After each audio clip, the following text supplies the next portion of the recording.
வணக்கம். இன்று நாம் ஒரு வித்தியாசமான எக்ஸ்பெரிமெண்ட்டை பார்க்க போகிறோம். தாவரங்கள் மூச்சு விடுமா? அப்படி மூச்சு விட்டுச்சுன்னா அதை நம்மளால் பார்க்க முடியுமா?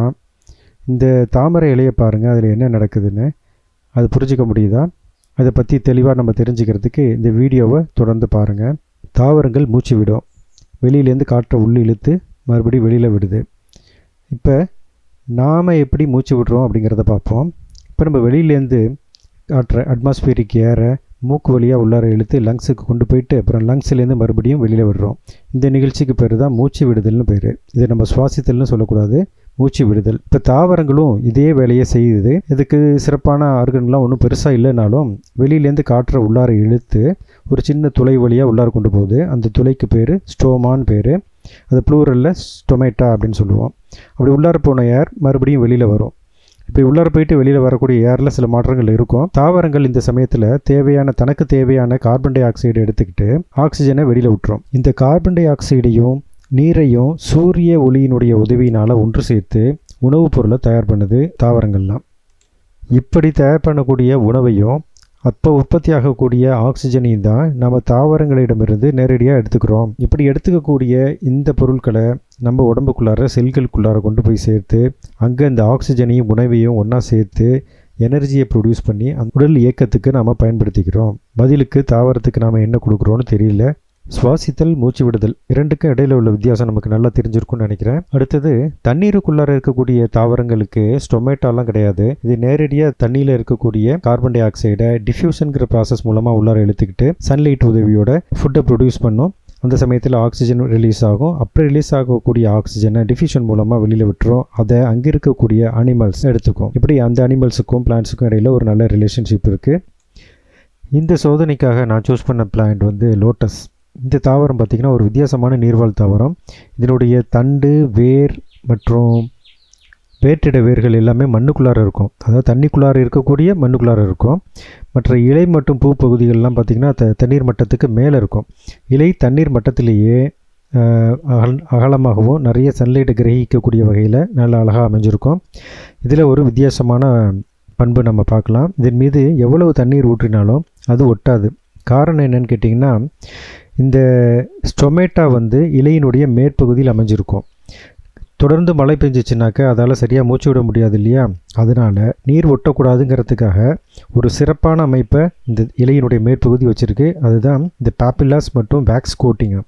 இது இருக்கிறதுனால எவ்வளவு தண்ணீர் வந்தாலும் அதுக்கு பாதிப்பு வராது. அடுத்தது, இந்த பிஸ்டியா மாதிரியான தண்ணீரின் மீது மிதந்து வாழக்கூடிய தாவரங்களை பார்த்திங்கன்னா இதுக்கு ரெண்டு பக்கமுமே ஸ்டொமேட்டா இருக்கும். இலையினுடைய மேல் கீழ் பகுதிகள் முழுவதுமே ஸ்டொமேட்டா இருக்கும். எங்கே பார்த்தாலும் அதால் மூச்சு விட முடியும். இதன் மீதும் தண்ணீர் ஒட்டக்கூடாதுங்கிறதுக்காக இதுகிட்ட நிறைய பாப்பில்லாஸ் மற்றும் ஹேர் லைக்க க்ரோத் இருக்கும். இந்த ஹேர் பிரிஸ்டில்ஸை தாண்டி தண்ணீர் இலையை போய் டச் பண்ணாது. இதன் மூலமாக ஸ்டொமேட்டாக்குள்ளார நீர் வருவது தடுக்கப்படுகிறது.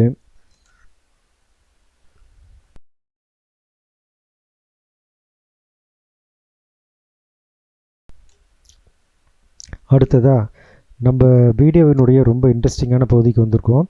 இப்போ நம்ம செய்ய போகிற சோதனைக்கு ஒரு சின்ன காற்றழுத்த சிலிண்டர் வேணும். அடுத்தது, புதிதாக ஃப்ரெஷ்ஷாக எடுக்கப்பட்ட ஒரு தாமரை இலை, அடிபட்டிருக்கக்கூடாது, டேமேஜ் எதுவும் இல்லாமல் நல்லா ஃப்ரெஷ்ஷாக இருக்கணும். அதுவும் பகல் நேரத்தில் எடுத்தோம்னாக்கா ரொம்ப ரிசல்ட்டு நல்லா வரும்.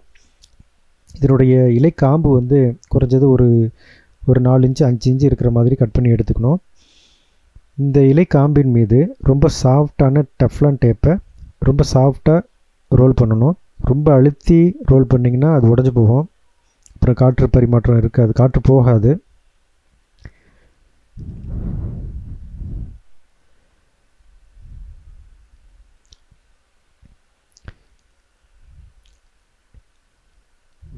இந்த இலை காம்பை இந்த காற்றழுத்த சிலிண்டர் கூட நான் கனெக்ட் பண்ணிட்டேன்.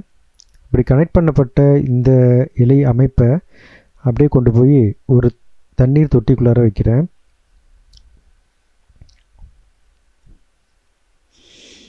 பொதுவாக தாமரை இலை வந்து தண்ணீர் மட்டத்தில் தான் இருக்கும், தண்ணிக்குள்ளார முங்கி இருக்காது. ஆனால் நம்ம இப்போ சோதனைக்காக இது என்ன பண்ணுறோம்னா, தண்ணீர் மட்டத்திலேருந்து 1 இன்ச்சு 1 அல்லது 2 இன்ச்சு தண்ணிக்குள்ளார வச்சு அமுக்கி வச்சிடுறோம்.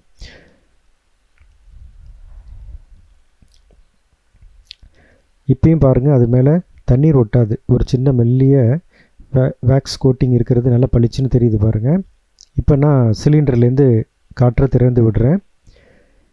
இந்த தாமரை இலையினுடைய சர்ஃபேஸை பார்த்துட்டே இருங்க. இப்போ பபிள்ஸ் நல்லா அழகாக வருது பாருங்கள். இது எங்கேருந்து வருது அப்படின்னா இந்த தாமரை இலையினுடைய ஸ்டொமேட்டாலேருந்து வருது. நம்ம அந்த இலை காம்பு வழியாக கொடுக்கக்கூடிய அந்த காற்றானது இலைக்குள்ளார போயிட்டு இலைக்குள்ளார இருக்கக்கூடிய ஸ்டொமேட்டாவை ஓப்பன் பண்ணிவிட்டு அந்த ஸ்டொமேட்டா வழியாக வெளியில் வந்துட்டுருக்கு. இதில் இலையினுடைய அடிப்பகுதிக்கு பார்த்திங்கன்னா சுத்தமாக காற்று குமிழிகள் வராது. காரணம், இலையினுடைய அடிப்பகுதியில் ஸ்டொமேட்டா இருக்காது. இந்த இலையினுடைய புறப்பரப்பு முழுவதுமே எண்ணற்ற ஸ்டொமேட்டாஸ் இருக்கும். இதனால் நிறைய நீர்க்குமிழிகள் வந்துக்கிட்டே இருக்கும். நீங்கள் எவ்வளோ காற்று கொடுக்குறீங்களோ அவ்வளவும் இது வழியாக வெளியில் வந்துகிட்டே இருக்கும்.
இலையினுடைய அடிப்பகுதியை பாருங்கள், அங்கே எந்த விதமான காற்று குமிழிகளும் வரலை.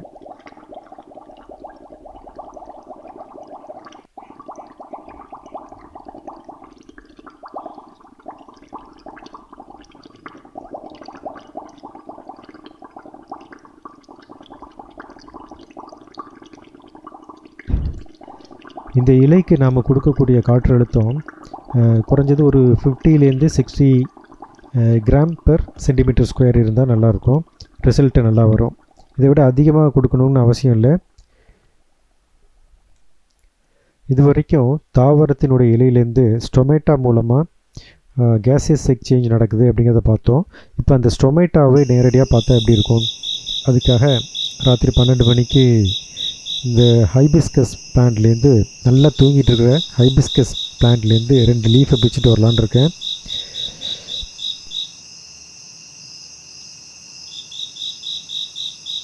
இந்த வாட்டி நம்ம கான்சன்ட்ரேட் பண்ண போகிறது லீஃபோட அடிப்பக்கம், அதாவது டார்சல் சைடு இல்லை, வென்ட்ரல் சைடு நம்ம கான்சன்ட்ரேட் பண்ணணும். ஏன்னா டெரஸ்ட்ரியல் பிளான்ட்டை பொறுத்த வரைக்கும் எல்லா ஸ்டொமேட்டாவும் அதோட அடிப்பகுதியில், அதாவது வென்ட்ரல் சைடில் தான் இருக்கும். அதனால் வென்ட்ரல் சைடு நல்லா அழகாக இருக்கிற மாதிரியான லீஃபாக பார்த்து 2 எடுத்துக்கிறேன்.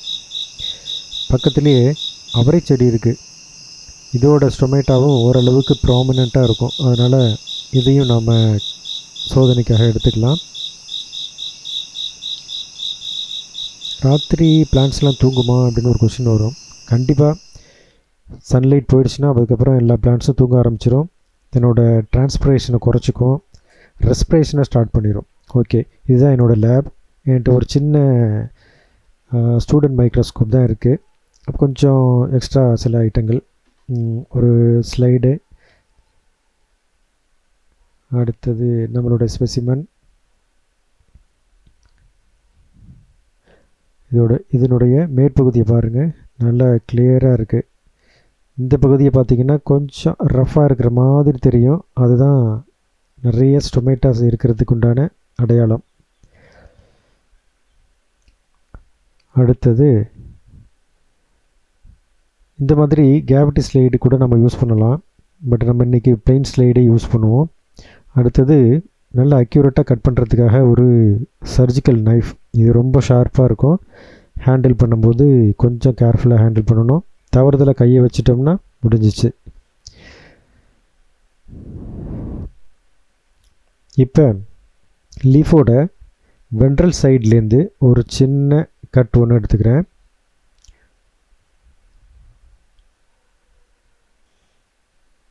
இது ரொம்ப பெரிய பீஸ், இது இவ்வளோ பெரிய பீஸ் தேவையில்லை, அதுலேருந்து ஒரு சின்ன பீஸ் எடுத்தால் போதும். இது போதும். எதுக்கு ஒரு 2-3 பீஸ் எக்ஸ்ட்ரா போட்டுக்குவோம்.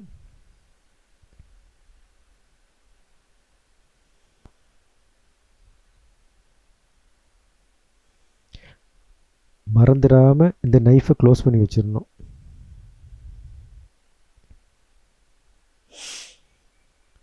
அடுத்தது டெக்ஸ்ட்ரோஸ் சொல்யூஷன் வச்சுருக்கேன். இது எதுக்குன்னா, இப்போ இந்த பிளான்ட்டோட டிஷ்யூ இருக்கு இல்லையா, அதை மவுண்ட் பண்ணுறதுக்கு அதை யூஸ் பண்ணுவோம். இந்த செல் உயிரோடு இருக்கணும் அப்படின்னாக்கா, ரொம்ப நேரம் நம்ம டெஸ்ட் பண்ணிகிட்டு இருக்கோம்னு வச்சிங்களேன், அந்த செல் வந்து டெத் ஆகி அதோடய ஸ்டொமேட்டா வந்து க்ளோஸ்டு கண்டிஷன்லேயே இருக்கும். அதனால் அது கொஞ்சம் நேரம் அலைவாக வச்சுக்கணும் அப்படிங்கிறதுக்காக நம்ம இந்த டெக்ஸ்ட்ரோஸை யூஸ் பண்ணலாம். இந்த ஸ்லைடில் வைக்கும்போது நம்ம கேர்ஃபுல்லாக வைக்கணும். டார்சல் சைடாக வென்ட்ரல் சைடாக அப்படிங்கிறத பார்த்து வைக்கணும். வச்சுட்டு நம்ம டெக்ஸ்ட்ரோஸை ஃபில் பண்ணிவிட்டு மேலே கவர் ஸ்லிப்பை போட்டு க்ளோஸ் பண்ணிட வேண்டியது தான்.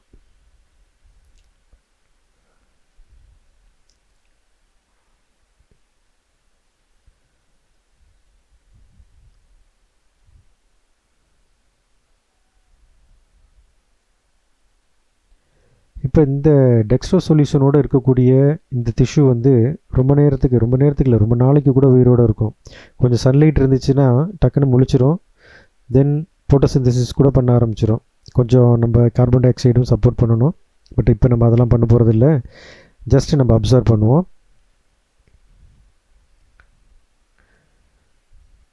இப்போ இந்த ஸ்டூடெண்ட் மைக்ரோஸ்கோப்புக்கு என்கிட்ட ஒரு 2-3 டைப் ஆஃப் லென்ஸ் வச்சுருக்கேன். இதில் நம்ம பார்க்க போகிறது வந்து 45x வித் 10x காம்பினேஷனில் தான் பார்க்க போகிறோம். இதில் ஓரளவுக்கு நல்லா தெரியும். பார்ப்போம். நிறைய சப்ஸ்கிரைபர் வந்ததுக்கப்புறம் இந்த மைக்ரோஸ்கோப் அது இது எல்லாத்தையும் அப்டேட் பண்ணலான்னு இருக்கேன். சப்போர்ட் பண்ணுங்கள்.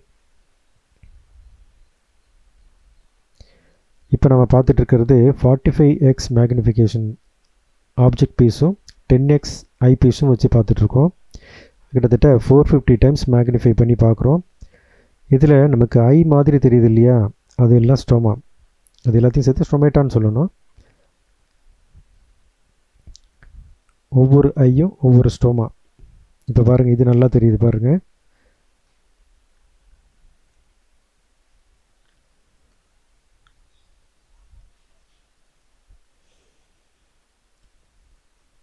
இந்த இடத்துல ஸ்டோமா கொஞ்சம் ஓப்பன் ஆகியிருக்கு. ஏன் இந்த நைட் டயத்தில் ஸ்டோமாஸ் ஏன் ஓப்பனாக இருக்கணும் அப்படின்னு கேட்டிங்கன்னா, இது டிரான்ஸ்பிரேஷன் பண்ணாது, ஃபோட்டோசிந்தசிஸும் அந்தளவுக்கு பண்ண போகிறதில்ல. ஆனால் ரெஸ்பிரேஷன் பண்ணும். இந்த பிளான்ட் அதுக்கு தேவையான எனர்ஜியை ப்ரொடியூஸ் பண்ணிக்கணும் அப்படிங்கிறதுக்காக கொஞ்சம் ஸ்டோமா ஓப்பன் பண்ணி வச்சுருக்கோம். அப்போ அதுலேருந்து கொஞ்சம் கார்பன் டை ஆக்சைடு வெளியில் வரும். பொதுவாக பகல் நேரத்தில் நிறைய ஆக்சிஜனை வெளியிடும். ஆனால் இப்போ இதுலேருந்து இந்த ஸ்டோமாலேருந்து கார்பன் டை ஆக்சைடு வெளியில் வரும். இப்போ 45x × 15x போட்டிருக்கேன். இதில் இன்னும் கொஞ்சம் நல்லா தெரியும்னு நினைக்கிறேன். பாருங்கள், கொஞ்சம் டிஜிட்டல் ஜூம் கொடுத்துருக்கேன். இப்போ இந்த ஸ்டோமாவோட அமைப்பு நல்லா பிடிச்சுன்னு தெரியுது.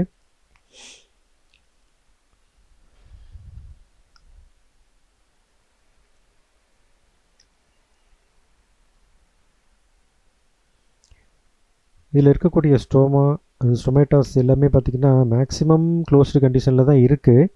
ஆனால் 1-2 பார்சியல்லி ஓப்பன்டாக இருக்குது பாருங்கள். அது இருக்கணும். இப்போ ரெஸ்பிரேஷன் பண்ணிகிட்ருக்கிறது தான். ஓகே, அடுத்த ஸ்டேஜுக்கு போவோம். நம்மளுடைய இந்த ரிசர்ச்சை இன்னும் கொஞ்சம் எக்ஸ்ட்ரா கொண்டு போவோம். வழக்கம் போல் ஒரு லீஃப் எடுத்துக்கிறேன். அதில் அதோட பின்பகுதியில் ஒரு ஃப்ளோரஸ்டன் ஸ்கெட்சால் ஒரு மார்க் ஒன்று பண்ணுறேன். இந்த மார்க் ஒன்று நமக்கு அப்படி நல்லா தெரியாது, ஆனால் யூவி லைட்டில் இந்த மார்க் ரொம்ப ப்ராமினெண்ட்டாக தெரியும், ரொம்ப இல்லுமினேட் ஆகி தெரியும்.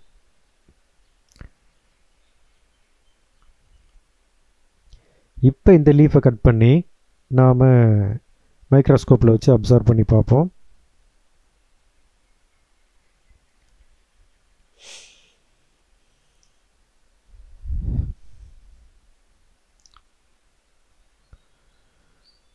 சேம் மைக்ரோஸ்கோப் தான்.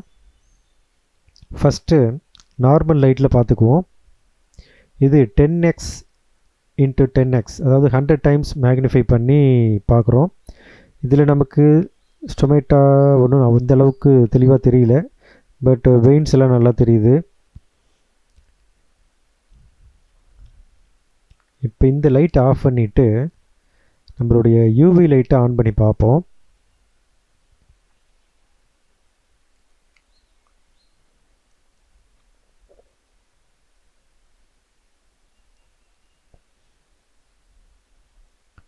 எஸ், இப்போ எப்படி தெரியுது பாருங்கள். சாதாரண 10x பவர்லேயே, அதாவது 10 × 10 100 டைம்ஸ் மேக்னிஃபிகேஷன் பண்ணியிருக்கோம், யூவியில் கொடுத்துருக்கோம். இப்போ சின்ன சின்னதாக நிறைய கிரேப்ஸ் மாதிரி அல்லது நியூரான்ஸ், நம்ம பிரெயினில் இருக்கக்கூடிய நியூரான்ஸ் மாதிரி ஒரு பஞ்சாக தெரியக்கூடிய ஒன்றும் ஒவ்வொரு ஸ்டோமா, அது collectively stomatas. With UV light, fluorescent dye ரெண்டு சேர்த்தோம்னா நமக்கு இமேஜ் நல்லா தெளிவாக தெரியும். இதையே 45xல் வச்சு பார்க்கலாம். இப்போ 45xல் நார்மல் லைட் வச்சு பார்க்கும்போது நமக்கு இந்த அளவுக்கு தெரியுது. இதில் யூவி லைட் கொடுக்குறதுல கொஞ்சம் கஷ்டம் இருக்குது. ஏன்னா 45x லென்ஸ் போடும்போது ஆப்ஜெக்ட் லென்ஸும் ரொம்ப க்ளோஸாக இருக்கும். ரெண்டுக்கும் இடையில என்னால் யூவி லைட்டை பாஸ் பண்ண முடியல. இருந்தாலும் கொஞ்சம் முயற்சி பண்ணியிருக்கேன். ரிசல்ட் எப்படி இருக்குது அப்படிங்கிறத நீங்கள் கமெண்ட்டில் சொல்லுங்கள். இப்போ எல்லா ஸ்டொமேட்டாவும் தூங்கிட்டு இருக்கிறதுக்கு ஒரு இன்னொரு காரணமும் இருக்குது. இப்போ நான் இந்த லீஃபை விற்கும்போது 20 டிகிரி செல்சியஸ் தான் எங்கள் ஊரில். அதனால் மேக்ஸிமம் எல்லா ஸ்டொமேட்டாவும் க்ளோஸ்டாக தான் இருக்கும். இப்போ யூவி லைட்டில் பார்ப்போம். அது 45x × 10x போட்டு பார்ப்போம். இப்போ புதுசாக ஏதோ ஒரு உலகத்துக்குள்ளார போகிற மாதிரி இருக்கு இல்லையா?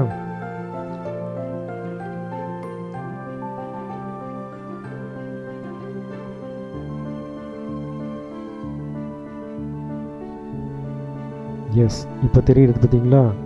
இது ஒவ்வொரு கண்ணும் ஒவ்வொரு ஸ்டோமா. இதில் ஸ்டோமாவோட அவுட்டர் 2 கார்ட் செல்ஸ் நல்லாவே தெரியுது. அதோட கேப் சிலதில் மட்டும் கேப் ஃபில்லாக இருக்கும் பாருங்கள்.